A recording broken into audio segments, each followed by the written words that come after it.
Bismillahirrahmanirrahim. Rabbi shrah li sadri wa yassir li amri wahlul 'uqdatam min lisani yafqahu qawli. Assalamualaikum warahmatullahi wabarakatuh. Alhamdulillahirabbil alamin wa bihi nasta'in wassalatu wassalamu ala asyrafil anbiya'i wal mursalin wa ala alihi wa ashabihi ila yaumiddin amma ba'd. Asyhadu an la ilaha illallah wahdahu la syarikalah wa asyhadu anna Muhammadan abduhu wa rasuluhu la nabiyya ba'dah. Allahumma salli ala Muhammad wa ala ali Muhammad fil alamina innaka Hamidum Majid. Semoga di hari sore ini dalam majelis ilmu, majelis iman, Allah Subhanahu wa taala melingkari ridho dan rahmatnya buat kita semua, dan karena ridho Allah yang kita harapkan inilah ya kita juga menginginkan Allah Subhanahu wa taala menyayangi kita dan juga mengabulkan setiap hajat-hajat yang kita kita panjatkan kepada Allah Subhanahu wa taala, terutama di darurat Covid ya. Pada kesempatan kali ini kita menginginkan agar lisan-lisan kita ada yang diijabah doanya oleh Allah ya, agar Allah mengangkat pandemi ini dan juga memberikan perlindungan kepada kita, orang-orang yang kita cintai, dengan perlindungan yang paripurna. Siapa yang sakit di antara kita, di antara keluarga kita, juga Allah akan rezekikan kembali sehat walafiat untuk beraktivitas, berkontribusi lebih baik lagi. Juga salawat dan salam kita sampaikan kepada junjungan kita Nabi Muhammad SAW. Allahumma shalli wa sallim wa barik alaih. Karena kita yakin atas cintanya Rasulullah SAW kepada kita, alhamdulillah sampai hari ini kita sebagai seorang muslimah diberikan anugerah kemuliaan, kebahagiaan. Untuk itulah duduknya kita dalam majelis ini juga bagian dari wujud cinta kita kepada Rasulullah SAW. Membalas cinta Rasul dengan kita siap mengikuti jejak-jejak Rasulullah SAW, dan kita siap menjadi min warasatil anbiya, salah satu dari pewaris para nabi yang melanjutkan risalah Islam sebagai rahmatan lil alamin. Alhamdulillah pada kesempatan kali ini saya mengucapkan jazakumullah khair ya kepada ya Mbak Fahma, ya Mbak Aya yang telah memberikan kesempatan ya, untuk kita bersilaturahim dan mengupgrade ya keimanan kita dan juga meningkatkan ilmu kita untuk membuahkan amal yang produktif ya buat kita semua. Dan tema yang kita angkat hari ini adalah bagaimana nih kita sebagai seorang muslimah ya kita menghadirkan kebahagiaan dan juga ketenangan ya dalam diri kita. Karena dalam satu pepatah para ulama mengingatkan peran penting ya seorang perempuan, almar'atu imanul bilad. Ya, ini hanya pepatah aja, ya hanya syair aja. Almar'atu imanul bilad. Wanita itu tiang negara.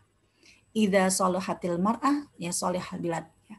Kalau wanitanya solihah, wanitanya baik, maka kokohlah wanita ini. Tapi maka kokohlah negeri ini. Tapi wa idza fasadatil mar'ah. Tapi kalau wanitanya rusak, akan mengakibatkan hancurnya, binasanya lah negeri ini. Kita nggak mau dengan tidak adanya peran kita, dengan tidak adanya kontribusi kita di pandemi ini, na'udzubillah min dzalik, yang membuat kita kehilangan ya peradaban, kita kehilangan masa depan anak-anak kita kehilangan kebahagiaan ya untuk negeri kita. Kita berharap kepada Allah di musibah COVID-19 ini, Allah percayakan kepada kita bahwa kita termasuk orang-orang yang punya peran ya untuk mempersiapkan negeri kita, peradaban kita, anak keturunan kita akan menjadi pewaris yang siap ba'da Covid menyaksikan rahasia ya dari Allah Subhanahu wa taala untuk menjadikan dunia yang baru ya, negeri yang lebih baldatun thayyibatun wa rabbun ghafur.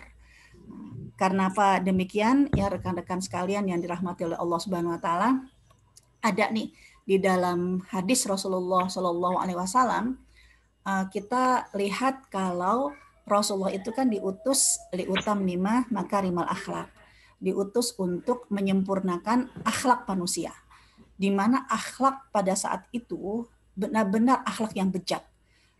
Baik undang-undang yang ada di Romawi, Persia, Mesir, negara-negara adik kuasa pada saat itu, nggak ada yang memberikan opsi ya untuk adanya kedamaian, keadilan di bumi pada saat itu. Maka dengan hadirnya Rasulullah Shallallahu Alaihi Wasallam, ya Allah langsung membimbing Rasulullah untuk mengeluarkan manusia minadz-dzulumati ilan nur, ya dari kegelapan-kegelapan menuju cahaya terang. Nah, itulah di mana dimulai cahaya rahmatan lil alamin dari sejak Rasulullah menjadi nabi. Nah, kalau kita lihat hadis yang lain dari Rasulullah Shallallahu Alaihi Wasallam, ya Rasulullah menyebutkan kalau dalam 100 tahun ya setelah proses kebangkitan umat Islam minadz-dzulumati ilan nur, ya dimulai dari sejak Rasulullah jadi nabi.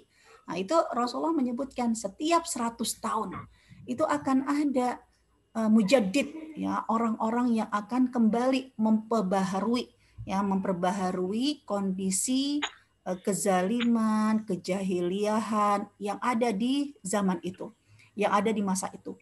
Allah akan menggilirkan setiap 100 tahun kondisi dunia, kondisi bumi yang penuh dengan kezaliman, penuh dengan kegelapan, itu akan diutus pembaharu. Ya, orang-orang yang sama dengan misinya Rasulullah SAW, mengembalikan apa Ratu? Pakai body. Ya, mengembalikan kondisi kejahiliahan menuju an-nur, cahaya Islam. Nah, kalau kita lihat 100 tahun buat kita, ya berangkat dari mana 100 tahun buat kita? Ya, yaitu kita akan lihat 100 tahun buat kita dimulai dari runtuhnya Turki Utsmani. Ya, di mana Turki Utsmani itu kan runtuh di tahun 1924. Kepemimpinan Islam secara internasional berakhir ya ketika Turki Utsmani dihancurkan ya di Perang Salib atau kita sebut dengan Perang Dunia Pertama. Nah, itu tahun 1924 karena Perang Dunia Pertama itu ada de facto dan ada de jure. Ya, kita akan lihat di tahun 1924. 100 tahun dari 1924 nggak lama lagi akan kita hadapi, yaitu tahun 2024. 3 tahun Allah Subhanahu wa taala sudah mempersiapkan, karena kita yakin janji Allah, hadis Rasul tidak akan pernah ingkar, tidak pernah dusta.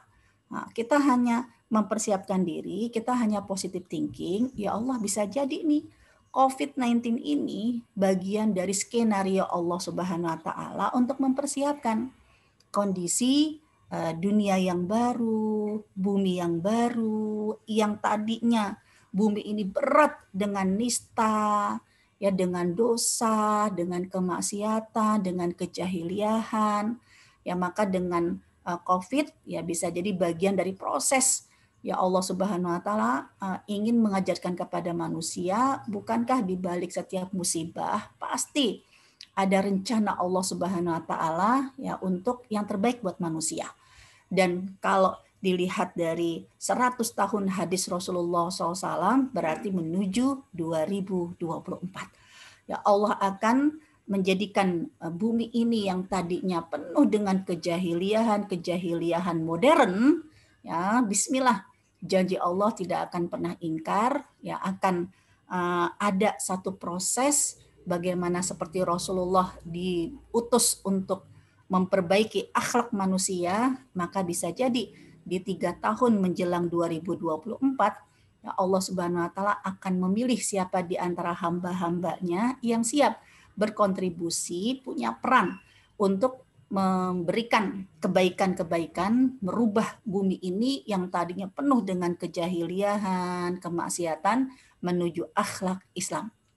3 tahun menjelang ini, moga-moga kitalah termasuk di antara orang-orang yang siap mendapatkan rezeki dipilih oleh Allah Subhanahu wa taala ya untuk sukses, untuk mampu dan pandai melihat musibah ini semua pasti ada hikmahnya. Nah, untuk itu, bagaimana dulu Rasulullah SAW dipersiapkan oleh Allah ya untuk memberikan kebahagiaan kepada dunia sebagai rahmatan lil alamin, kita juga harus punya perasaan yang sama. Ya, kalau hanya dengan panduan Al-Quran, panduan hadis Rasulullah Shallallahu Alaihi Wasallam lah yang satu-satunya cara untuk menjadikan kemuliaan dan kebahagiaan seluruh umat manusia, baik laki-laki dan perempuan, ya, dan moga-moga kitalah termasuk ya orang-orang yang dipilih oleh Allah punya kontribusi ke sana. Nah, mari kita lihat dulu sebelum Islam itu datang, perempuan benar-benar tidak diberikan haknya sebagai manusia, bahkan tidak diberikan bagian untuk berkompetisi kebaikan, ya, karena memang ketidakadilan yang ada pada saat itu. Ya, lihat bagaimana kondisi jahiliyah di bangsa Arab, ya, anak perempuan yang dilahirkan oleh ibunya itu akan dikubur hidup-hidup. Artinya apa? Boro-boro diberi kesempatan untuk fastabiqul khairat, untuk berkompetisi. Hak untuk hidup aja itu tidak diberikan. Itu di zaman sebelum Islam. Kemudian juga begitu mereka sudah dewasa, mereka menikah, ternyata tidak diberikan hak untuk mendapatkan suami yang mencintai, suami yang saling memberikan kedamaian, ya, suami yang punya tanggung jawab bersama ya dalam ketahanan rumah tangga. Kenapa? Karena konflik rumah tangga terjadi disebabkan undang-undang pada saat itu, masyarakat pada saat itu melakukan poligami tanpa batas, unlimited, bebas. Mereka mau ta'adud, mau menikah dengan 10 istri, 20 istri, 100 istri, itu tanpa batas, tidak ada satupun undang-undang yang membatasinya. Dan otomatis ini kan juga menyebabkan runtuhnya ketahanan dalam rumah tangga. Ya, ketika semua dilakukan tanpa batas, sedangkan manusia itu punya batas dan punya kekurangan. Tidak ada satupun undang-undang yang memberikan solusi ya tentang hal ini. Ya, secara pribadi juga bermasalah, ketahanan keluarga juga bermasalah, bahkan dalam masalah stabilitas ekonomi pun juga bermasalah. Ya, kenapa? Karena banyak orang-orang yang berpoligami mengincar harta dari anak-anak yatim yang ditinggal wafat oleh ayahnya, memiliki harta yang banyak, mereka nggak berhak untuk memiliki dan mengolah hartanya. Ya, maka paman akan serah terima ya kepada si laki-laki yang akan menikahi anak-anak yatim ini. Jadi poligami benar-benar materi oriented. Ya, bagaimana dengan menikahi anak-anak yatim yang kaya raya, tujuannya untuk menguasai hartanya. Dan inilah kondisi kejahiliahan, kondisi perempuan yang ada pada saat itu. Kalau bab kita khusus dengan perempuan, kondisi perempuan pada saat itu, perempuan banyak menangis, perempuan banyak sedih, ya, perempuan banyak menjerit, tapi nggak ada satupun undang-undang yang melindungi perempuan, undang-undang yang memberikan kebahagiaan perempuan. Sampai akhirnya Rasulullah SAW diutus oleh Allah Subhanahu Wa Taala sampai ya, surat An-Nisa ya di awal. Ya, ayat pertama kan adalah Makkiyah. Ya, diturunkan awal surat An-Nisa untuk memberikan kabar gembira kepada perempuan. Kalau ada cahaya yang bisa memberikan kebahagiaan buat perempuan. Ketika kalian semua punya positive thinking, punya keyakinan satu-satunya jalan menuju kebahagiaan ya, mengikuti Al-Quran sebagai kitabullah, yang pilot proyeknya adalah mengikuti keteladanan Rasulullah SAW, ya, dengan satu pilot proyek, satu surat yang ditujukan untuk kita, yaitu surat An-Nisa. Begitu surat An-Nisa diturunkan, lihat perempuan-perempuan tuh pada happy, pada seneng, ya, karena permasalahan mereka secara personal, permasalahan mereka secara tatanan keluarga, permasalahan mereka ya dalam kontribusi di masyarakat, tuntas, tas, ya diselesaikan satu persatu, benang kusut diurai satu persatu dengan surat An-Nisa. Berarti kita juga seperti itu sekarang. Ya bagaimana di kondisi COVID-19 menuju 3 tahun, janji Allah 100 tahun akan ada mujadid, orang yang akan memperbaiki kejahiliahan menuju makarimul akhlak, maka kita harus yakin ya satu-satunya persiapan kita untuk menuju kebaikan secara internasional, secara mendunia dimulai dari positive thinking kita. Ya, kita akan kembali mengulang sejarah bahwa satu-satunya yang bisa menjadikan baldatun thayyibatun wa rabbun ghafur ketika kita kembali kepada Al-Qur'an. Dan khusus perempuan berarti kita kembali memahami apa yang ada dalam surat An-Nisa. Ya, jangan sampai pada saat Al-Qur'an itu diturunkan, surat An-Nisa itu diturunkan, semua orang tuh bahagia. Ya habis gelap terbitlah terang. Yang termasuk kita belajar dari Ibunda R.A. Kartini. Ya bagaimana Ibu R.A. Kartini sampai membuat slogan habis gelap terbitlah terang. Ya ketika Ibu Kartini kan melihat nggak ada satupun undang-undang Belanda, Inggris, Prancis, Jerman, semua yang menjajah Indonesia itu selalu mendatangkan penistaan, mendatangkan kehinaan. Ya tidak diberikan kemerdekaan dan kemuliaan. Ya tapi begitu Ibunda Kartini bertemu dengan salah satu ulama tafsir Indonesia yaitu Syekh Soleh Ad-Darat, akhirnya dengan belajar tafsir dari Al-Fatihah, surat Al-Baqarah, beliau menemukan oh ternyata betul hanya Al-Qur'an yang bisa menghadiahkan kemerdekaan, menghadiahkan kemuliaan untuk seorang perempuan, apalagi perempuan Indonesia yang sekian abad itu dijajah ya dengan kondisi kenistaan, penghinaan ya dari orang-orang kolonial, dan hanya dengan Al-Qur'an ya dah habis gelap terbitlah terang. Minal dzulumati ilan nur.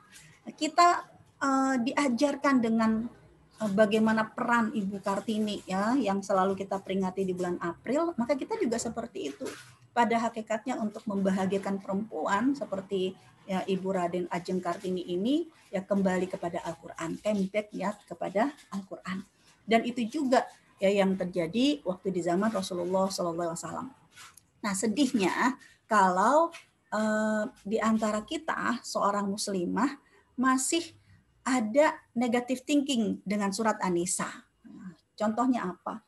Ya banyak ketika kita berdiskusi ya dengan teman-teman, menanyakan mereka ya tentang Al-Qur'an, menanyakan mereka pendapat mereka bahwa yakin nggak kalau Al-Qur'an itu ya akan memberikan solusi semua masalah kita.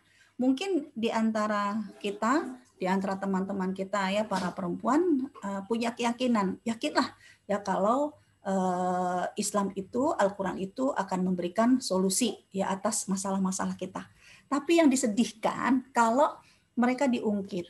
Ya, gimana? Ya ternyata di dalam Al-Qur'an, terutama di surat An-Nisa, ini kan membicarakan tentang hukum warisan, hukum poligami, kemudian ada ayat yang menyebutkan kalau laki-laki memukul istrinya. Nah, itu udah mulai goyang tuh.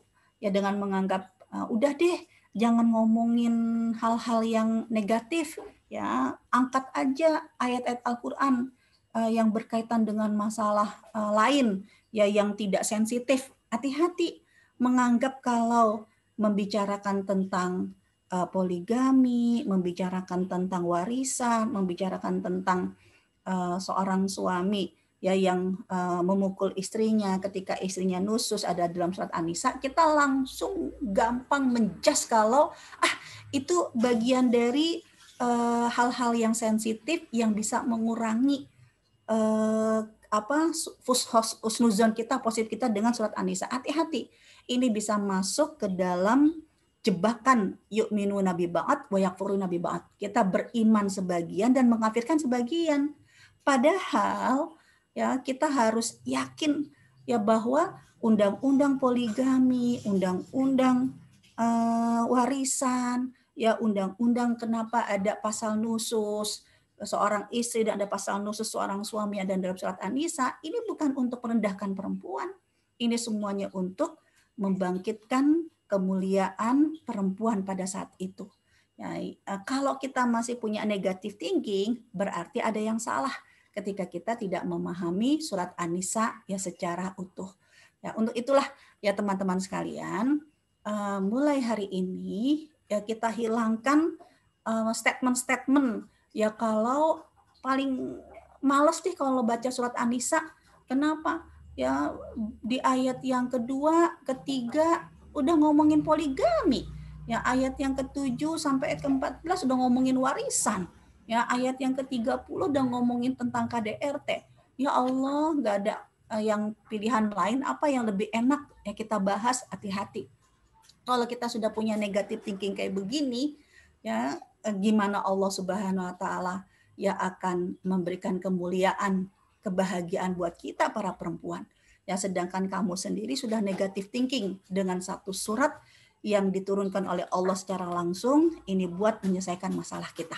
Nah, untuk itulah ya rekan-rekan sekalian yang dirahmati oleh Allah Subhanahu wa taala, hal yang pertama yang harus kita bangun adalah kita membuka wawasan.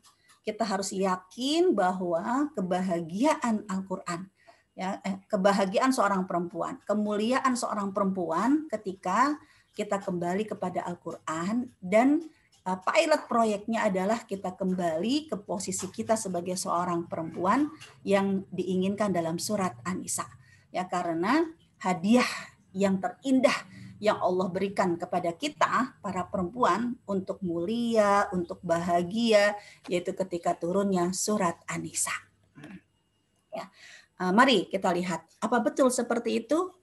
Islam, Al-Qur'an memanggil seorang wanita ya menggunakan kosakata yang berbeda-beda. Memang nama suratnya surat An-Nisa, tapi ternyata di dalam Al-Qur'an Allah memanggil kita dengan panggilan yang berbeda-beda. Ada kalanya ayat Al-Qur'an memanggil kita dengan al-unsa, ada kalanya ayat Al-Qur'an menggunakan kata al-mar'ah. Lalu kenapa kok nama surat buat kita surat An-Nisa? Bukan namanya suratul mar'ah, bukan namanya suratul unsa. Nah, mari kita akan bedah satu persatu. Ya. Kalau Al-Quran memanggil kita dengan panggilan al-unsa, berarti ayat-ayat ini berkaitan dengan ayat tentang hak prerogatif Allah saat menciptakan ya seorang laki-laki atau seorang perempuan berdasarkan bagaimana organ intimnya, ya bagaimana dengan kemaluannya. Ya kalau dia adalah laki-laki berarti Al-Qur'an menyebutnya adalah adzakar, ya bentuk kelaminnya adalah dzakar. Kalau Al-Qur'an menyebutkan dia adalah perempuan berarti bentuk kelaminnya adalah al-unsa. Jadi jangan ngaku seorang laki-laki, lihat dulu punyanya apa. Jangan ngaku seorang perempuan, lihat dulu punyanya apa. Ya karena menjadi laki-laki dan menjadi perempuan bukan society, keinginan sosial kita. Tapi menjadi laki-laki menjadi perempuan adalah hak prerogatif Allah. Lalu kenapa Allah memanggil kita dalam beberapa ayat ya dengan al-unsa? Ya, ayat-ayat yang menggunakan kata al-unsa, saya lupa ditulis di sini. Ya, ayat-ayat yang menggunakan kata-kata al-unsa, misalnya surat Al-Hujurat 49 di ayat ke-13. Ya Allah berfirman, a'udzubillahi minasyaitonirrajim, ya ayyuhan nas inna khalaqnakum min dzakari wa unsa. Wahai manusia, Allah ciptakan kamu laki-laki dan perempuan. Perempuan di sini ada al-unsa. Ya, karena kalau ayat menggunakan kata al-unsa, berarti ayat ini menunjukkan fungsi reproduksi manusia. Akan ada peradaban manusia ketika ada perkembangbiakan manusia. Ya, di mana seorang perempuan sudah diciptakan oleh Allah dengan paket perangkat ya alat reproduksi dengan vaginanya, dengan rahimnya, dan laki-laki juga paket dengan persiapan untuk menjadikan reproduksi manusia ya dengan bentuk kelamin dakarnya, ya dengan perangkat bank spermanya, ini sudah diciptakan oleh Allah dengan bentuk yang paling sempurna.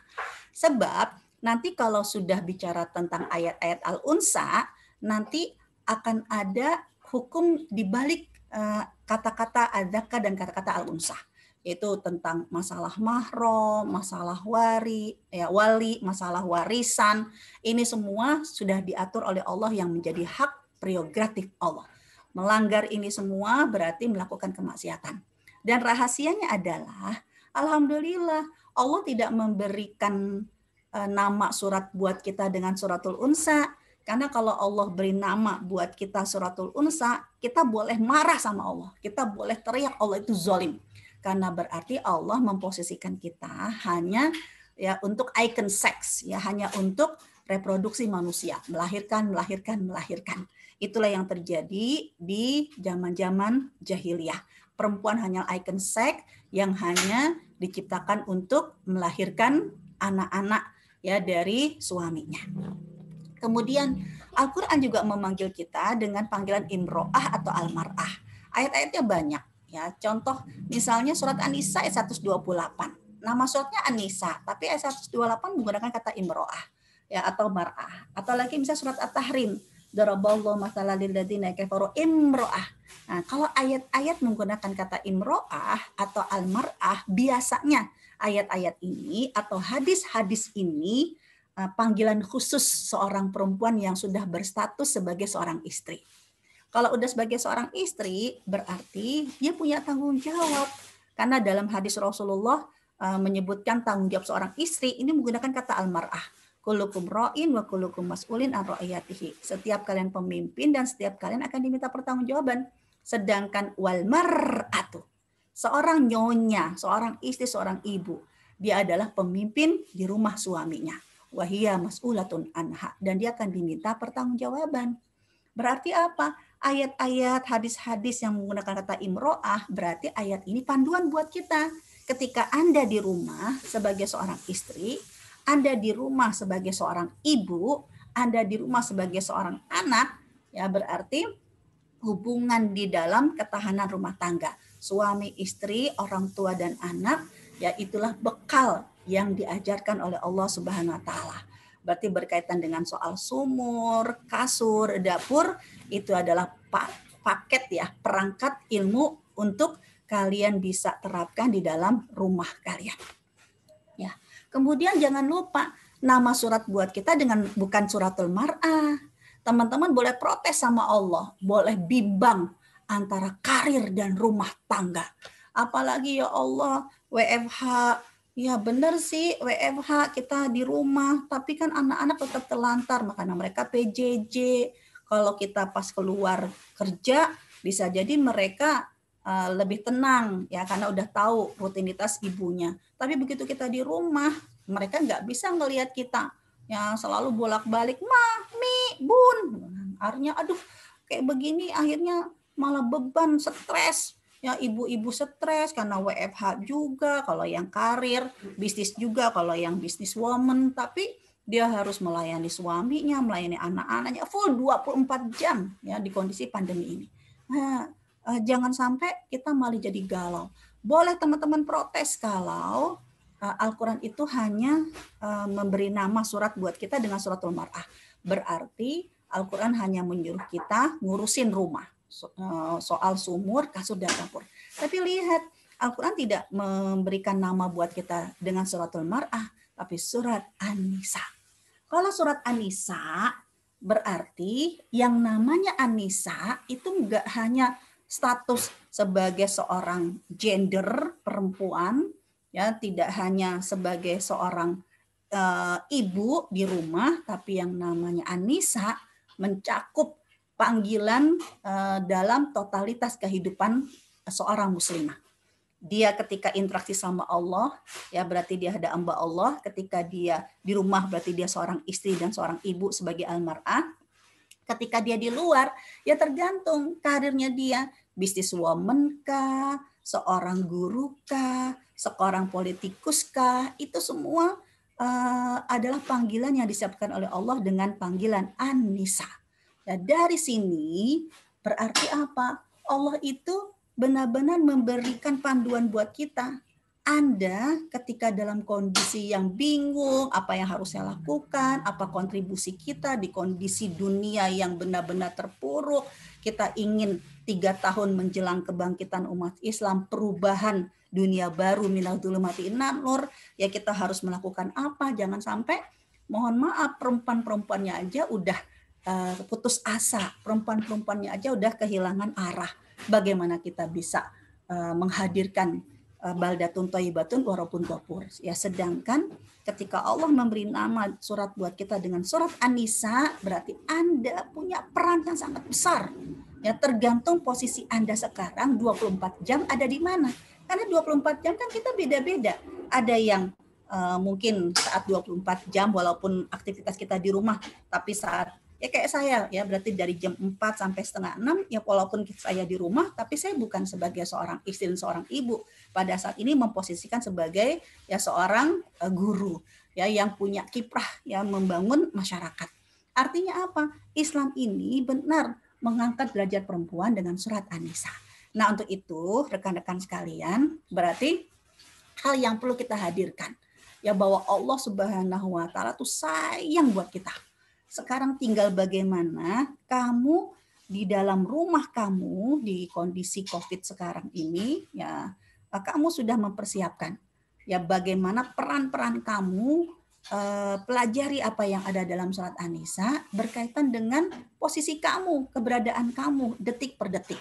Ya kalau kamu sebagai seorang hamba Allah, berarti apa? Ayat-ayat yang berkaitan dengan kesalehan kita dengan Allah, ya itu dalam surat An-Nisa ya bicara tentang masalah kebersihan, bicara masalah sholat, ya kebersihan di sini adalah soal mandi wajib, ya tentang sholat, tentang dispensasi sholat, itu Allah Subhanahu wa taala sampai titipkan ayat-ayat itu dalam surat An-Nisa.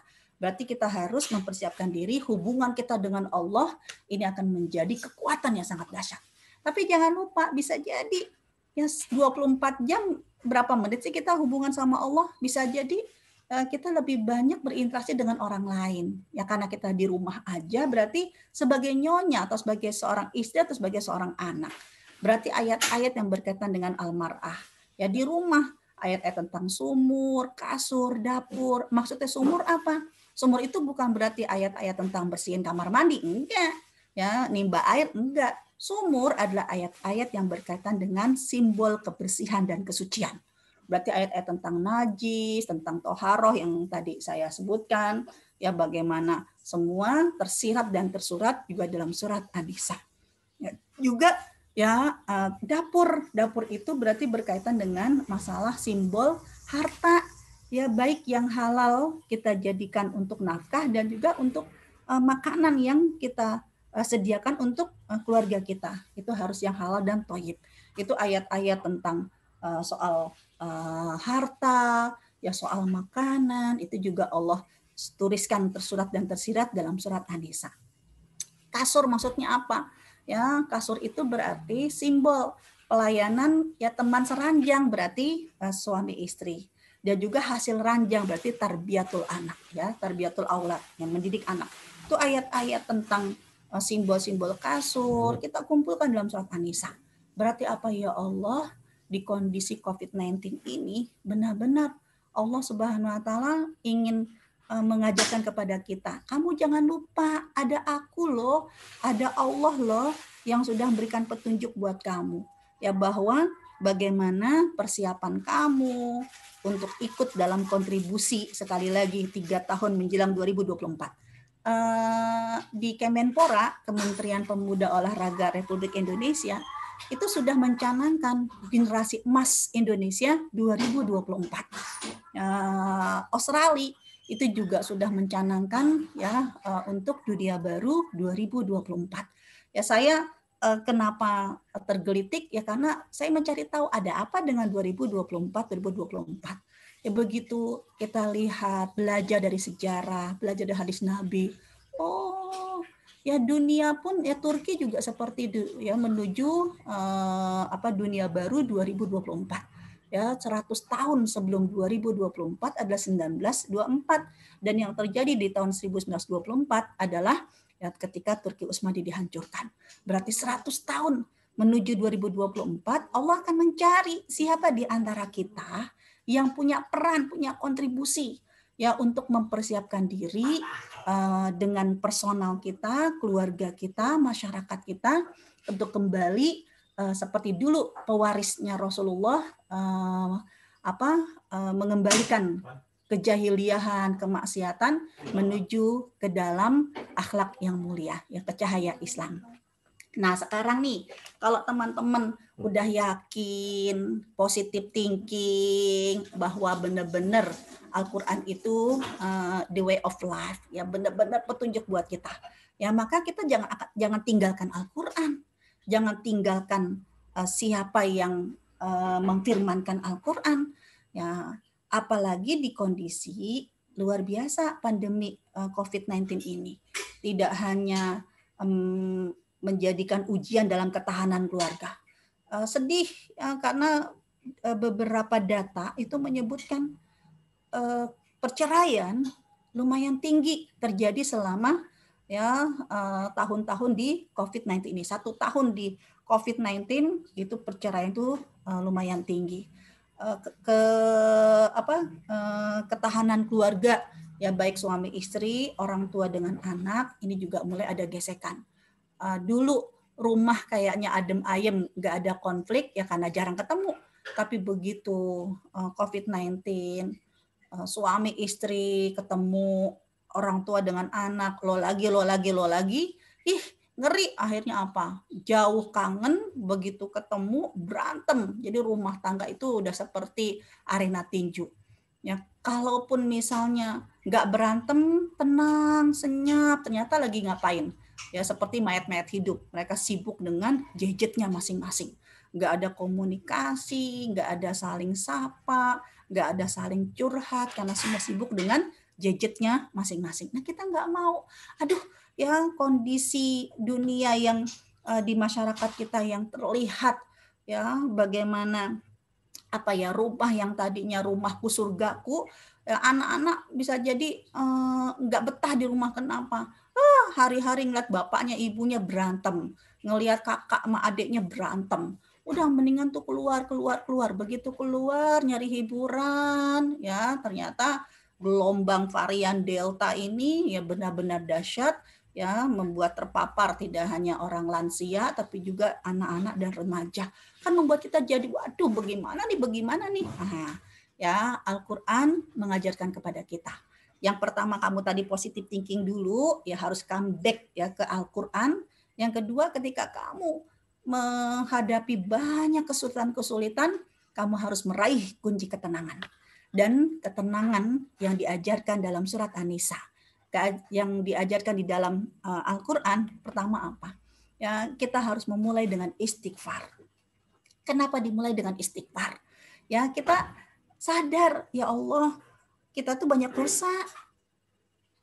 Kalau Allah nggak sayang sama kita, Allah nggak tutup aib kita, ya Allah, mana ada orang yang mau menghormati kita?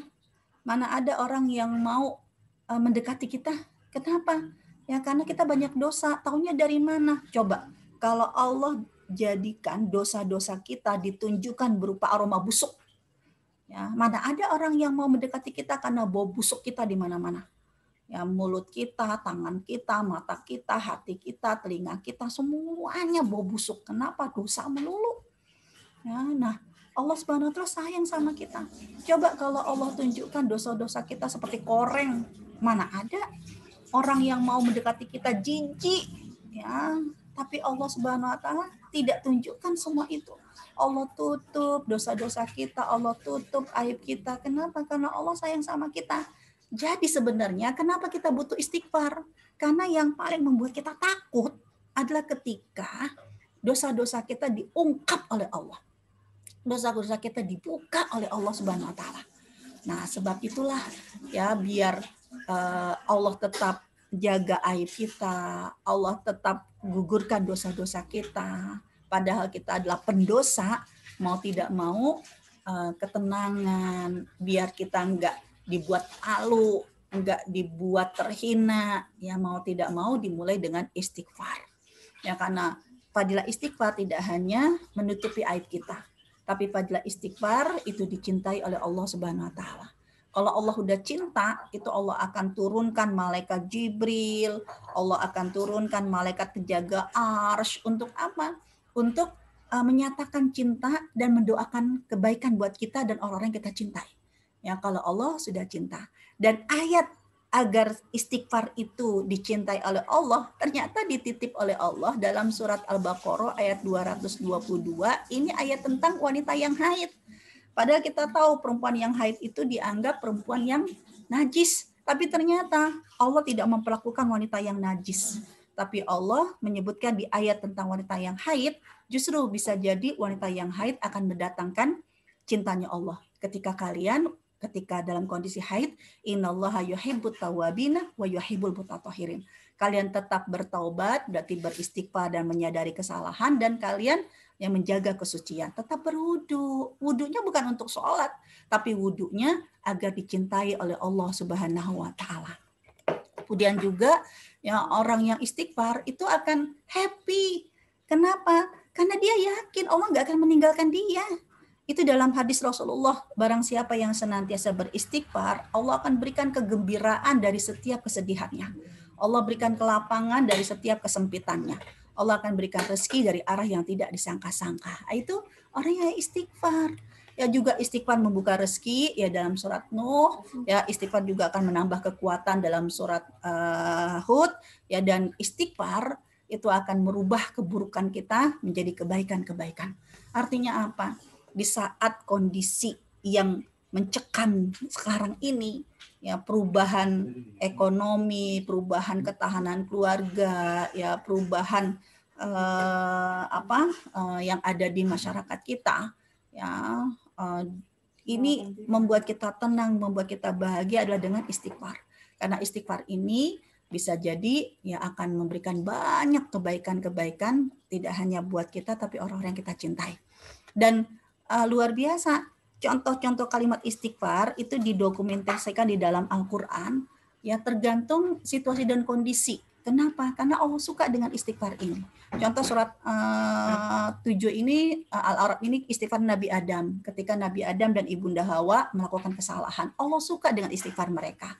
Surat Nuh ini istighfarnya Nabi Nuh. Allah suka dengan istighfar Nabi Nuh. Tidak hanya minta ampun buat dia, tapi juga untuk siapapun yang memasuki rumahnya. Ya, kemudian juga surat Ibrahim, Allah suka dengan istighfar Nabi Ibrahim. Karena istighfar Nabi Ibrahim gak hanya untuk dirinya, tapi untuk kemudahan anak keturunannya sholat mendekatkan diri kepada Allah. Allah suka dengan istighfar Nabi Yunus ketika terpuruk, dimakan ikan paus, lalu sampai ke kedalaman laut, ya terpuruk di kondisi yang benar-benar terpuruk, tapi dengan istighfarnya Nabi Yunus diselamatkan oleh Allah, tidak hanya diselamatkan, tapi eksis lebih baik lagi. Allah suka dengan istighfar Nabi Yunus. Dan kamu ketika membaca istighfar ini bisa jadi akan mengulang cinta yang sama yang Allah berikan kepada mereka, Allah berikan juga untuk kita. Juga akrab dengan Allah Subhanahu wa taala melalui sholat. Ketika kita banyak mendengar berita duka, ya baik duka cita meninggal ataupun yang terpapar sakit, tunjukkan kalau ketenangan itu kita dapati nggak cuma sabar, tapi apa? Dengan sholat. Jadi jangan ngomong ya kita ini sudah sabar ketika menghadapi musibah kalau sabar kamu tidak diiringi dengan sholat kamu. Karena surat Al-Baqarah Allah menyebutkan, ya ayyuhalladzina amanu istainu bis-sabri was-shalah. Ya minta tolonglah kamu dengan sabar dan sholat. Lah kalau ternyata sholatnya cuma 5 waktu, tidak menambah dengan qiyamul lailnya, tidak menambah dengan duhanya, jangan ngomong kamu sudah sabar menghadapi musibah ini. Ya, padahal innallaha yuhibbus shabirin. Allah suka dengan orang yang bersabar seperti ini. Dan akrab dengan Allah Subhanahu wa taala. Ya dengan zikir, dengan doa, karena kekuatan doa ini ya jangan pernah diremehkan. Ya juga di antaranya lagi tidak hanya dengan doa, dengan zikir Al-Qur'an, tapi juga positive thinking bahwa yang namanya ujian diturunkan oleh Allah bukan karena Allah benci. Allah jangan disuuzonkan. Ya Allah, ya kenapa kok sekarang makin darurat COVID dahsyat kayak begini? Kok Tuhan meninggalkan kita? Tuhan semakin membuat kita jadi terpuruk. Allah udah disuuzonkan kayak begitu. Ya Allah, Allah itu bersama dengan praduga hambanya. Lah kamu seuzon sama Allah bahwa Tuhan meninggalkan kamu, ya Allah benar-benar meninggalkan. Padahal dalam surat Al-Baqarah yang namanya ujian diturunkan oleh Allah itu karena Allah suka. Wa basyir, bilah kabar gembira. Berarti apa? Allah punya skenario. Ya, sesuatu yang baik yang sudah Allah siapkan pasca musibah ini. Lah kamu belum dikasih hadiahnya yang kejutan dari Allah, ya udah disuuzonkan duluan, udah dicemberutin duluan Allah Subhanahu wa taala. Sedangkan kalau kamu cemberut, kamu suuzon sama Allah, dan Allah akan bersama dengan praduga hambanya. Nah, kita nggak mau seperti itu. Ya, apapun yang terjadi, kita positive thinking bahwa Allah tidak akan pernah meninggalkanku dalam suka dan dukaku. Allah akan selalu bersamaku ya dalam bahagiaku dan juga dalam sedihku, dalam sehatku dan dalam sakitku. Ya, karena Allah tidak akan pernah meninggalkan aku.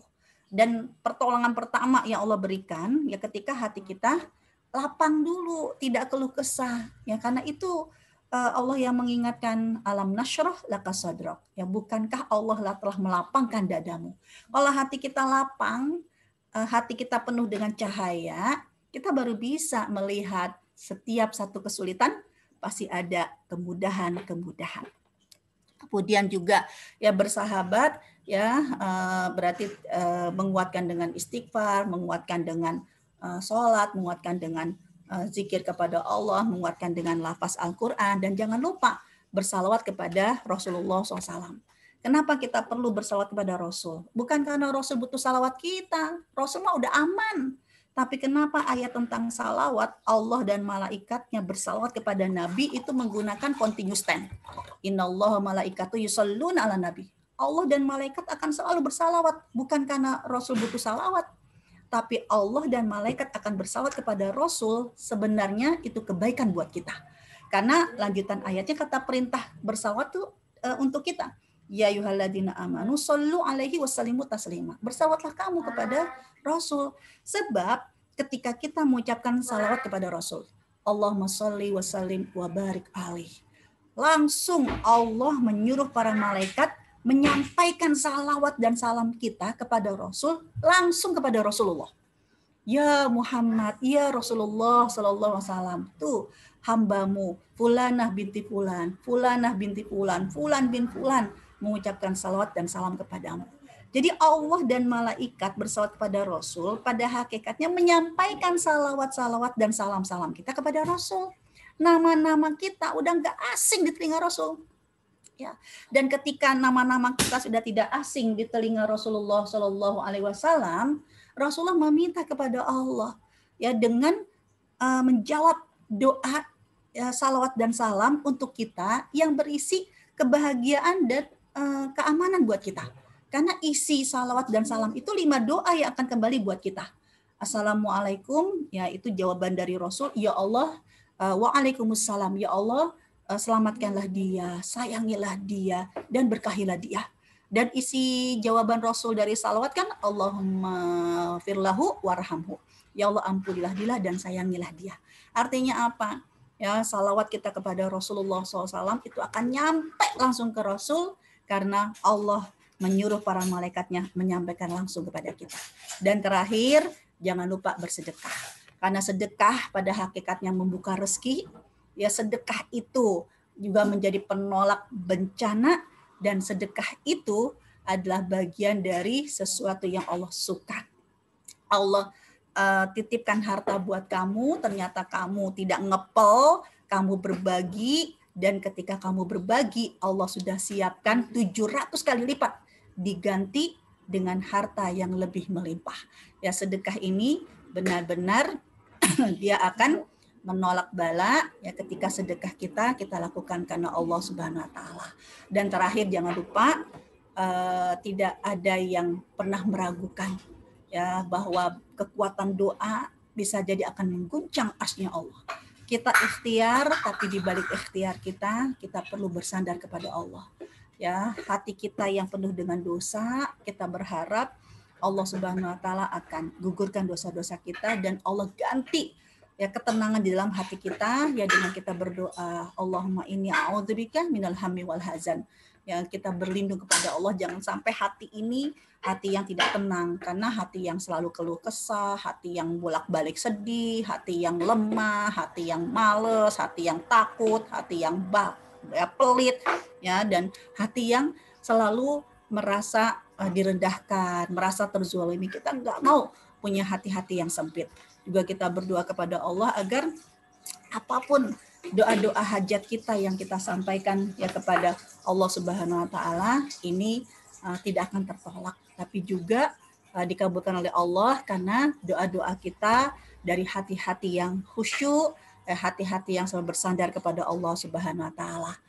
Kematian itu pasti tiba ya, tapi kita berharap kapanpun mati.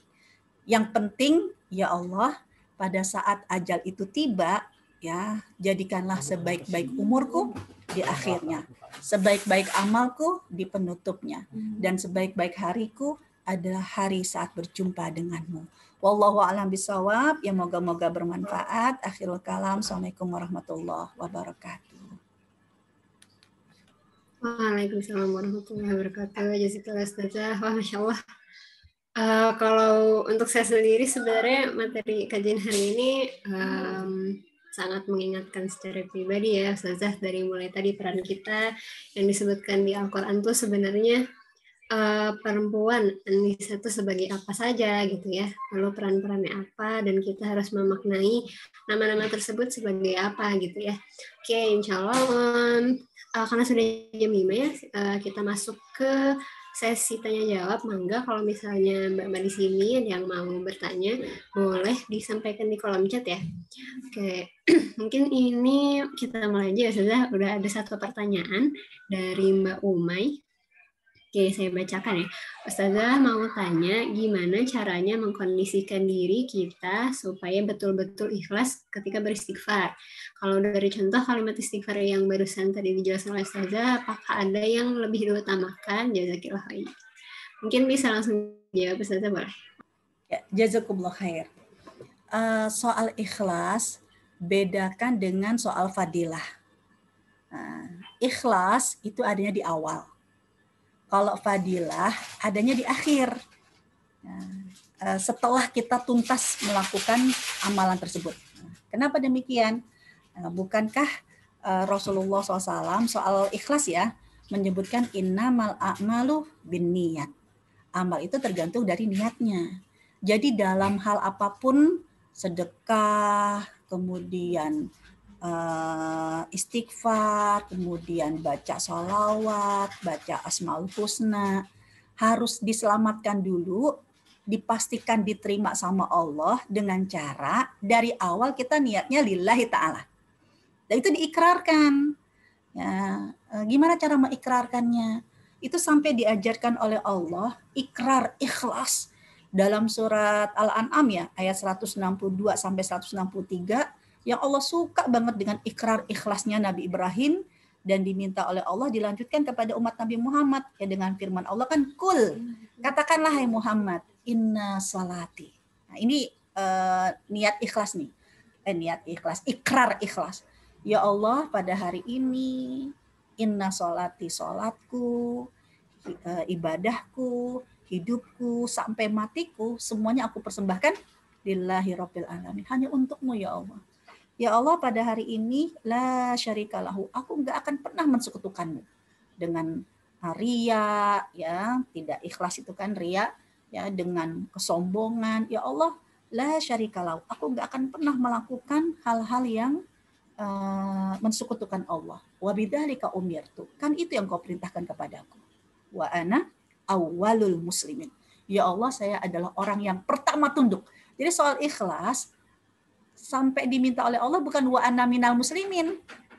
Karena surat Al-An'am itu wa ana awwalul muslimin. Saya orang yang pertama muslim, pertama tunduk. Berarti teman-teman sekalian, apapun amalan-amalan tadi ya untuk menghadirkan ketenangan dan mendapatkan fadilah harus dipastikan diniatkan dari awal lillahi ta'ala. Karena itu syarat diterimanya amal. Kalau kita sudah melakukan lillahi ta'ala, nah, mau tadi kan Mbak Umayyah nanya lapas yang mana, terserah. Lapas istighfar tadi itu kan diceritakan oleh Al-Quran sesuai dengan kesalahan masing-masing. Karena bisa jadi nih, ada yang merasa ya Allah kayaknya COVID-19 ini gue banget deh doanya Nabi Yunus. Kenapa? Ya karena kondisi lagi terpuruk, benar-benar kayaknya gelap. Pengen banget di dalam kondisi terpuruk ini Allah akan bangkitkan kita, Allah akan angkat derajat kita, Allah angkat berikan kebahagiaan buat kita, tapi nggak cuman diselamatkan aja, tapi setelah ini lebih eksis lagi. Kayaknya surat istighfar Nabi Yunus itu cocok buat saya. Nah itu silakan dibaca. Tapi ada juga ketika suami istri mungkin, ya Allah kenapa ini rumah panas banget, kenapa rumah kok kayaknya nggak asik banget. Ya bisa jadi yang dia inginkan bacanya doanya doa Nabi Adam dan Ibunda Hawa, Rabbana zalamna anfusana. Artinya mau apapun, mau istighfar yang mana itu sengaja diceritakan oleh Allah Subhanahu wa taala tergantung situasi dan kondisi kamu. Yang penting ketika kamu baca, selesaikan dulu pertama ikhlasnya. Nah, kalau udah selesai nih, udah selesai istighfar, udah selesai meniatkan karena Allah, nah udah selesai nih. Fadilah itu adanya di akhir. Kenapa? Karena fadilah ini Allah berikan ketika memang Allah terima amal itu. Kan gitu, kalau Allah suka, jangan harap kita diberikan fadilah kalau Allah nggak suka dengan amal itu. Ngeri, ternyata Allah kabulkan semua keinginan kita karena kita baca salawat. Aduh, saya mah kalau kepengen apa-apa, alhamdulillah nih salawatin aja dapet. Mau pengen handphone baru, salawatin aja dapet ya. Jangan sampai kamu baca salawat ternyata membuat kamu dapat ini dapat itu bukan karena fadilah, itu bukan karena Allah suka, tapi bisa jadi itu namanya apa? Istidraj. Allah sengaja penuhi, kabulkan semua yang kamu inginkan, padahal kamu nggak ikhlas, kamu melakukan ini cuma pengen dapat ini, kamu melakukan ini biar dapat itu, kamu kan nggak ikhlas, berarti nggak mencari ridha Allah. Kamu pengen dapat ini dan itu, Allah kasih, bukan karena Allah sayang, agar kamu semakin menjauh dari Allah. Allah semakin membuat kamu jadi lupa sama Allah, bangga dengan dirimu sendiri. Nah, sedangkan kalau yang namanya fadilah, Allah berikan ya adanya keberkahan karena Allah suka. Hamba ini ternyata melakukan semua karena Allah. Allah suka. Nah, kalau Allah suka, ya barulah fadilah-fadilah itu Allah berikan. Ada kalanya dengan skenario Allah. Diberikannya saat itu. Ya contohnya kayak COVID, ya Allah, kita kayak udah bolak-balik doa, masih juga kena. Ya Allah gimana sih? Bisa jadi Allah tuh udah suka loh dengan sholat kamu, istighfar kamu, sedekah kamu. Dan Allah sudah siapkan sesuatu yang terbaik. Tapi bisa jadi Allah belum berikan sekarang. Allah masih tunggu momen yang paling tepat. Nah, orang-orang yang yakin sama Allah ketika dia sudah ikhlas, dia tidak akan pernah memaksa Allah. Dia yakin fadilah-fadilah itu akan diberikan ya ketika memang di momen-momen yang paling tepat dan yang Allah ridho dan yang Allah sukai. Ya, wallahu a'lam bishawab.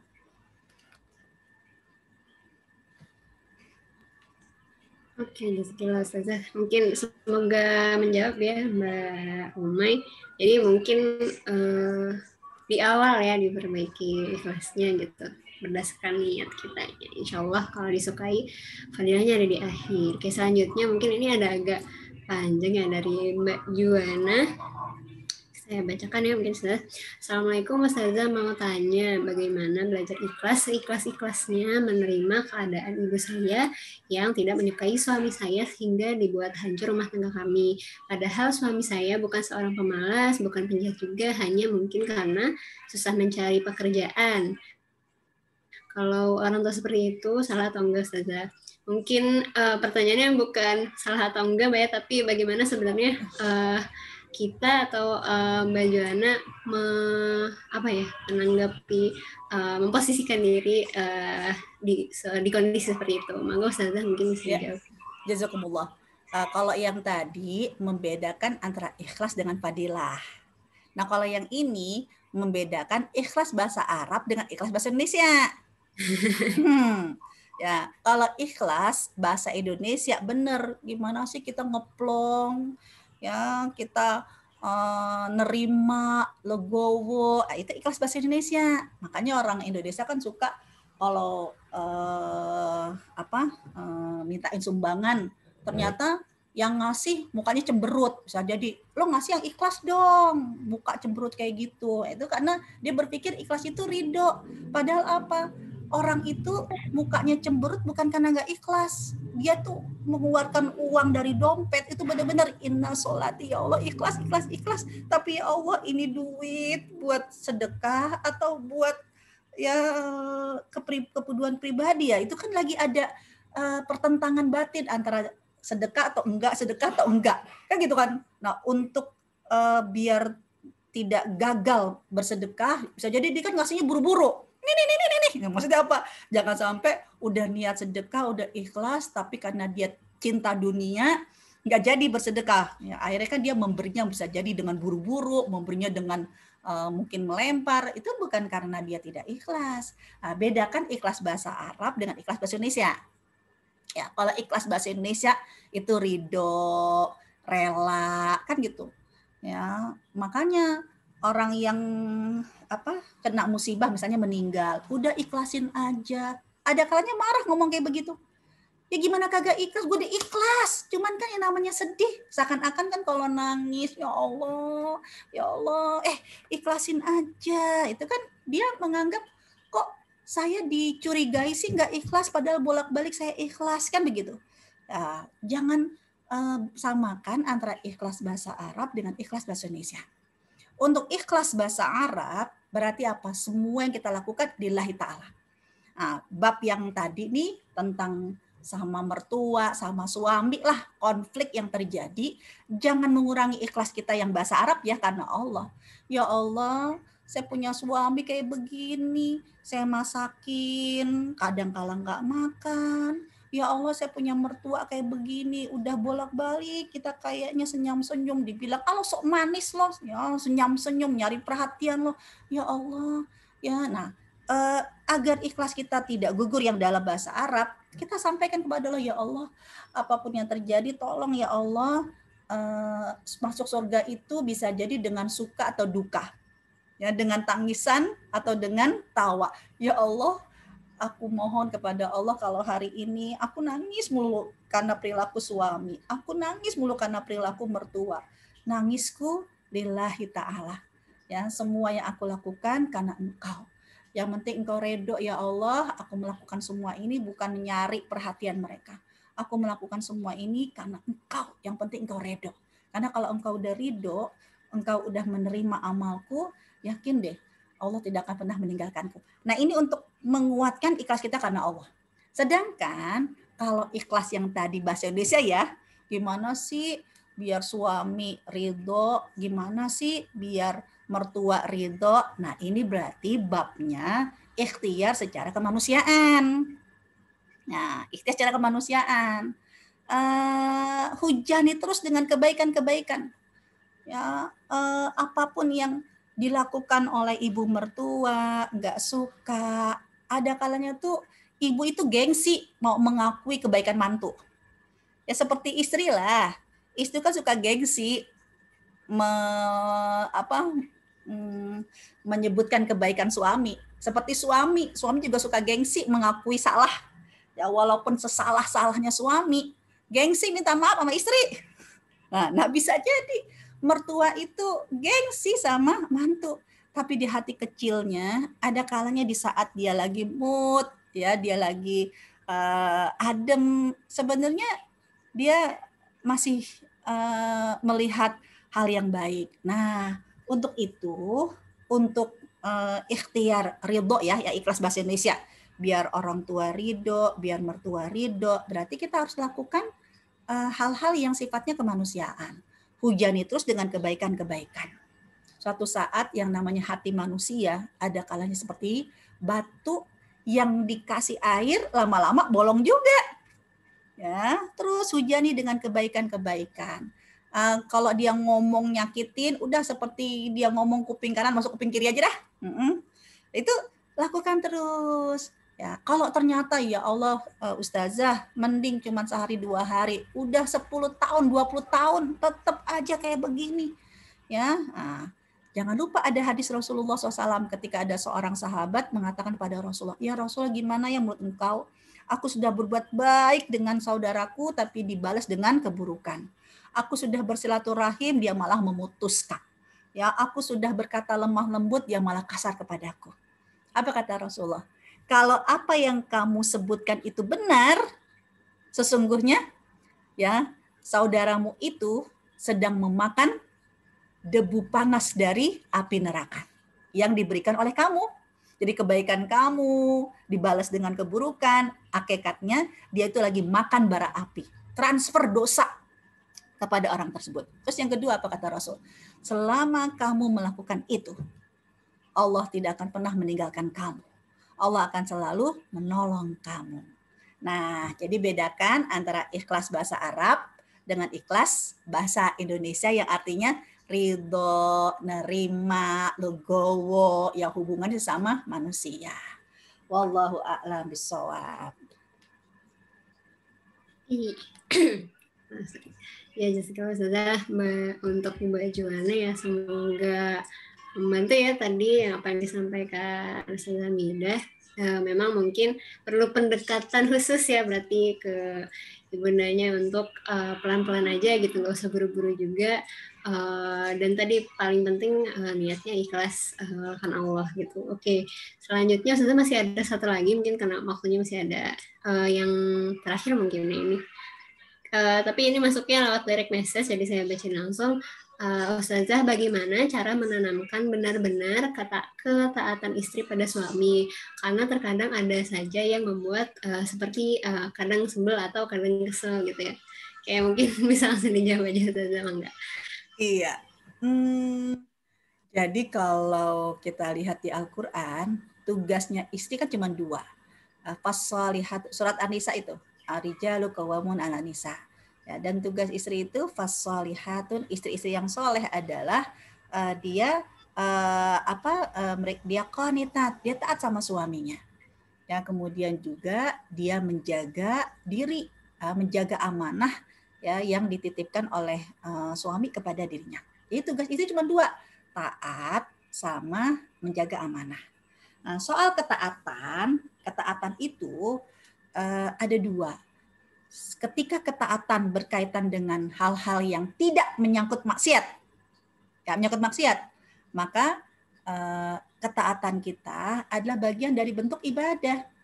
Ya, udah taat aja sama Allah, taat aja sama suami. Kenapa? Karena Allah yang nyuruh.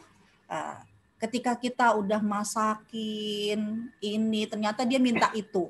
Ya, bikin ayam goreng sama oseng-oseng kacang panjang misalnya. Dia malah apa? Itu dong, gorengin ikan asin. Ya Allah, Ustazah, nggak bersyukur banget ya punya suami. Masa minta digorengin ikan asin? Saya suka nanya, emangnya goreng ikan asin dosa? Enggak sih. Ya kalau memang nggak dosa, kerjain aja gitu kan. Kenapa? Jangan lihat mukanya suami. Karena kalau ngeliat mukanya suami, bisa jadi udah gondok. Tapi lihat, ya Allah, Allah titipkan kepadaku suami model begini. Berarti yang nitip ke kita itu Allah. Allah percaya bahwa kamu ketika dititipkan suami model begini, pasti kamu akan taat sama suami, bukan ngelihat suaminya. Kamu kamu taat sama suami karena melihat Allah yang percaya dan menitipkan kepada kamu. Udah lihat aja Allah, ya Allah, suruh goreng ikan asin, kalau bukan Allah yang menitipkan aku model suami kayak begini, ya kan, udah maunya ngedumel, ya Allah, aku melakukan ikhlas karena Engkau. Jadi karena Engkau yang menyuruhku untuk taat kepada suami selama bukan maksiat. Moga-moga Allah ridho. Udah, sering-seringlah berdialog sama Allah ketika dalam kondisi kita gundah gurana. Jangan ngedumel sendiri, ngedumelnya sama Allah, ya Allah. Jadi kalau saya memberikan kelapangan hati buat saya pribadi dan buat teman-teman, jangan lihat muka suami. Ya, percaya kalau Allah itu ternyata menitipkan suami model begini kepada kita karena Allah percaya kamu adalah wanita yang tegar, kamu adalah wanita yang tangguh, dan kamu bisa menjadikan model suami kayak begini, mendatangkan ridho Allah dan ada surga buat kamu. Nah, ini ketaatan yang pertama. Ketaatan yang kedua, Rasulullah SAW mengingatkan kalau hubungan suami istri akan sehat ketika memang ada komunikasi dan sering bermusyawarah. Ya, bahkan ayat-ayat tentang musyawarah itu di surat Al-Baqarah ayat 233, ketika keputusan untuk menyapih anak atau tidak itu diminta untuk wasyawirhum, bermusyawarah. Ya, artinya apa? Kalau kita masih punya kegondokan ketika suami nyuruh ini, nyuruh itu, bolak-balik, nyuruh lagi. Nah, ada kalanya nih Allah ingin menunjukkan kelas ketahanan dalam rumah tangga kita yang kurang komunikatif. Berarti harus biasakan komunikatif. Gimana cara ngomongnya Ustazah? Suami saya mah begitu. Kalau udah nyuruh, ya itu harus dikerjain. Kalau nggak dikerjain dia marah-marah. Ya iyalah, kamu nggak ngerjainnya marah-marah. Coba ketika dia nyuruh kayak begini, nyuruh kayak begitu, kamu komunikatif. Komunikatifnya apa? Peluk dulu, cium dulu, ya gitu, cium dulu. Mau apa sih? Ikan asin. Iya deh, digorengin asin. Tapi cobain dulu nih ayamnya. Kan gitu kan? Artinya biasakan dengan bermanja, biasakan dengan melayani, biasakan dengan cinta kasih, biasakan selalu menyenangkan hati suami. Jadi ketika kita minta negosiasi, tar dulu ngapa sih baru goreng ayam, suapin ya. Artinya apa? Tanggalkan status kita sosial di rumah. Yang Anda sebagai seorang dosen, Anda sebagai seorang dokter, Anda sebagai seorang manajer di luar, itu adalah status Anda di luar. Tapi ketika di rumah, Anda seorang istri. Nah, seorang istri berarti apa? Menyenangkan suami, berkomunikasi dengan suami. Ya, ketika laki-laki itu paling senang ketika perempuan itu merasa dilindungi olehnya, merasa membutuhkan dirinya.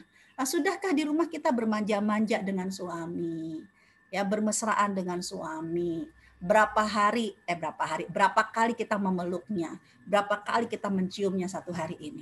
Nah, kalau itu nggak dikerjain, ya begitu suami minta ini langsung marah-marah, ya wajar. Nah, berarti teman-teman sekalian, mohon maaf kalau soal ketaatan sama suami di dalam rumah ya ada konflik, berarti bisa jadi ada yang nggak beres dalam komunikasi antara suami istri di rumah. Cium dulu suaminya, baru ngambek. Kalau belum cium suaminya, belum meluk suaminya, udah ngomongin suami saya nyuruh melulu, suami saya, ya berarti apa? Ya Anda kurang memberikan cinta kasih kepada suami. Wallahu a'lam bishawab. Masya Allah. Ya jadi buat mbak-mbak di sini yang memang sudah statusnya jadi istri ya, kebetulan saya sih belum, jadi saya menyerap ilmunya lebih dulu gitu ya. Jazakallah Ustazah. Memang kuncinya berarti taat sama suami itu jangan dilihat taat sebagai kepada suami ya, tapi sebagai ketaatan kita kepada Allah gitu ya, sebagai ibadah. Memang sudah kewajibannya seorang istri untuk taat pada suami gitu. Jadi benar kata Ustazah, kalau misalnya agak kesel jangan dibayangin muka suaminya, tapi bayangin insya Allah dengan saya menggoreng ayam ini jadi salah satu amalan yang membuka pintu surga gitu ya. Oke, Jazakallah Ustazah. Sebenarnya ini masih ada beberapa pertanyaan, tapi karena waktunya sudah mau habis ya untuk Mbak Maira dan Mbak Rufi, mohon maaf. Mungkin belum bisa dijawab di kesempatan ini. Insya Allah mungkin kalau ada kesempatan lainnya bisa disampaikan pertanyaannya dan insya Allah bisa dijawab sama Ustazah di lain waktu. Alhamdulillah, mungkin itu tadi ya sesi terakhir dari tanya jawabnya. Jazakallah Ustazah atas materinya. Terima kasih banyak sudah jadi inspirasi untuk semua yang hadir ya, bagaimana ke depannya kita harus optimis selama COVID ini, jadikan yang diingat tuh jangan COVID dan segala kesulitannya, tapi apa yang kita kerjakan di sini insya Allah menjadi ibadah, dan kedepannya insya Allah akan ada hal-hal yang lebih baik gitu, selama kita percaya dengan Allah dan menjadikan Al-Quran sebagai pedomannya kita gitu. Sekali lagi jazakillah Ustazah atas materi luar biasanya. Terima kasih juga untuk Mbak Mas. Untuk sesi kajiannya mungkin kita akhiri ya. Saya kembalikan kepada Mbak Fahma. Saya tutup. Assalamualaikum warahmatullahi wabarakatuh. Ya, waalaikumsalam warahmatullahi wabarakatuh.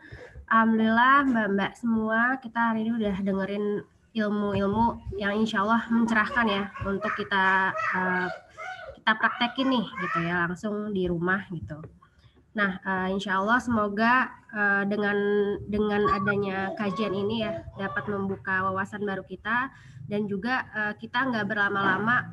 Misalkan kan kalau perempuan tuh kan sensitif ya, biasanya memang banyak ngambeknya atau banyak kesel-keselnya, tapi kita nggak berlama sama hal-hal negatif itu, justru kita mencari tahu, balik lagi pedomannya ke Al-Quran, sebenarnya dalam Islam tuh kayak gimana, sehingga insya Allah dari situlah kita bisa menemukan jawaban-jawabannya. Dan untuk mbak-mbak yang pertanyaannya belum terjawab, semoga nanti di kajian-kajian berikutnya bisa terjawab ya, kayak gitu.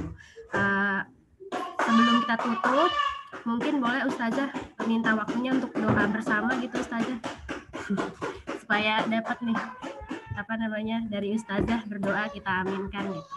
Ya, jazakumullah khair ya Mbak Fahma. Ya teman-teman sekalian, karena kita yakin dalam majelis ilmu bersama kita adalah para malaikat.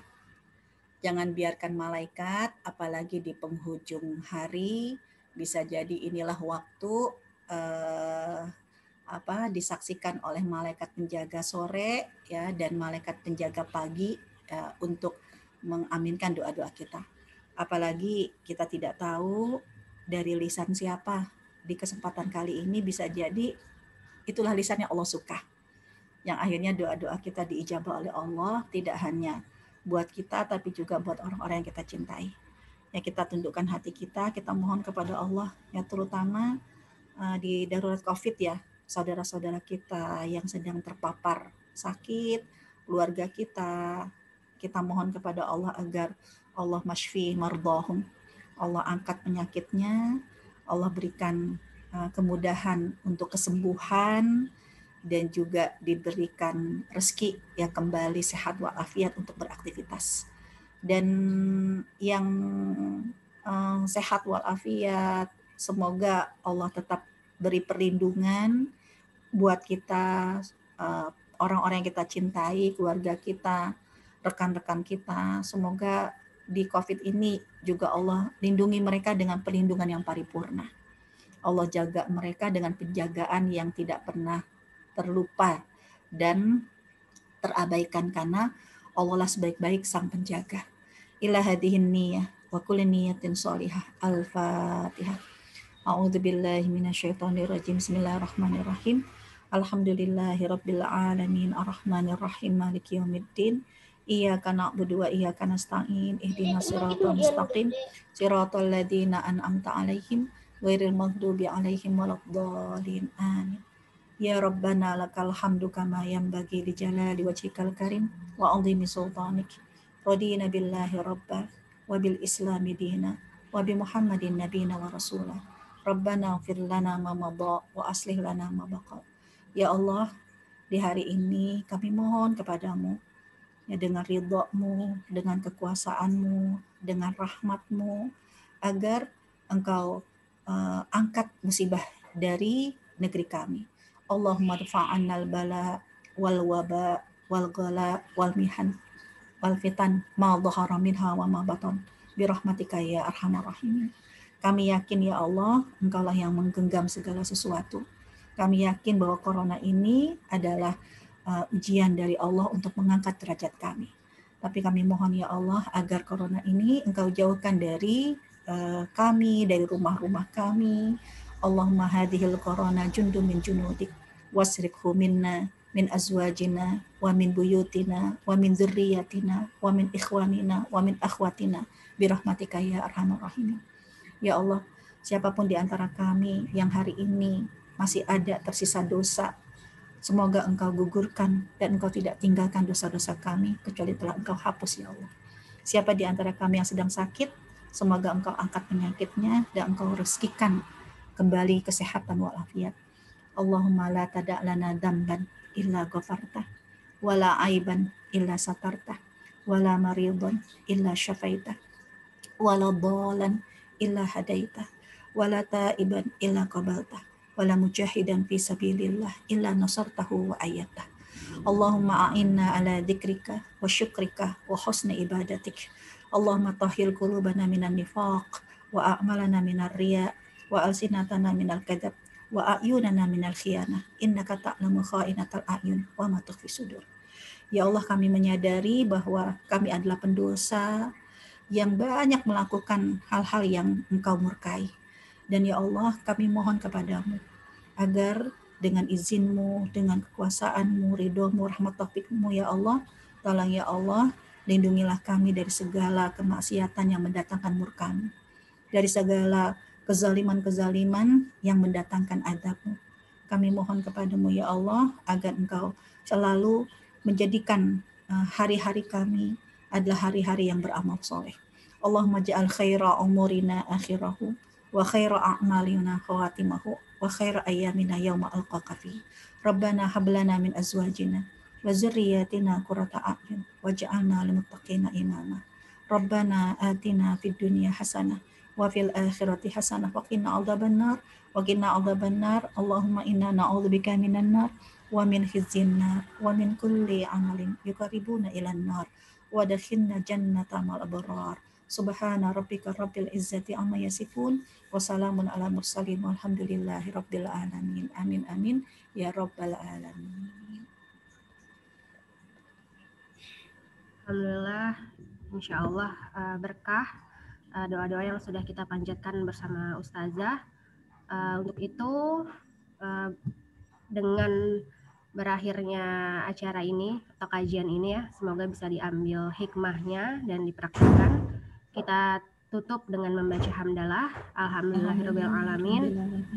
Istighfar 3 kali, astagfirullahaladzim, astagfirullahaladzim, astagfirullahaladzim, dan doa kafatul majlis, subhanaka Allahumma wa bihamdika asyhadu an la ilaha illa anta astaghfiruka wa atubu ilaik.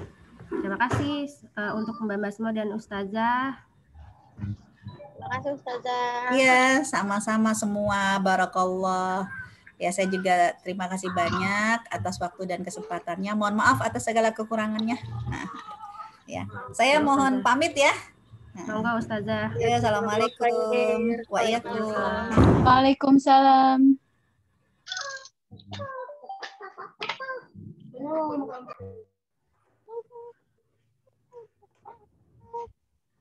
Monggo Mbak-mbak, boleh berpamitan dulu. Insya Allah. Ya.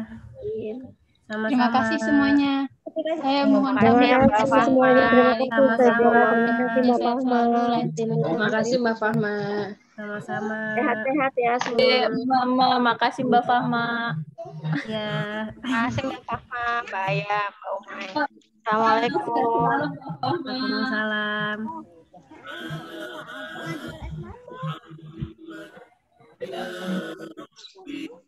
Kan minggu besar ya sekarang. Sama baik loh ini mah. Iya.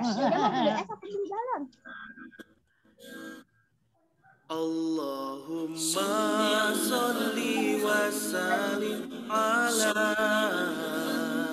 sayyidina wa maulana Muhammad adada ma bi'ilmillahi salatan daimatan bidawami mulkillahi. Ya Allah, limpahkan salam kesejahteraan untuk teladan kami Nabi Muhammad. senantiasa di dalam lindunganmu, selamanya dalam kasih sayang Allah. Ya Allah. Oke. Makasih Kak Fama. Ini aku tutup aja ya berarti. Ya udah. Makasih ya Ayah. Iya, sama-sama. Makasih juga Kak Umay, Kak Us. Umay. Assalamualaikum. Waalaikumsalam warahmatullahi wabarakatuh. And meeting for all.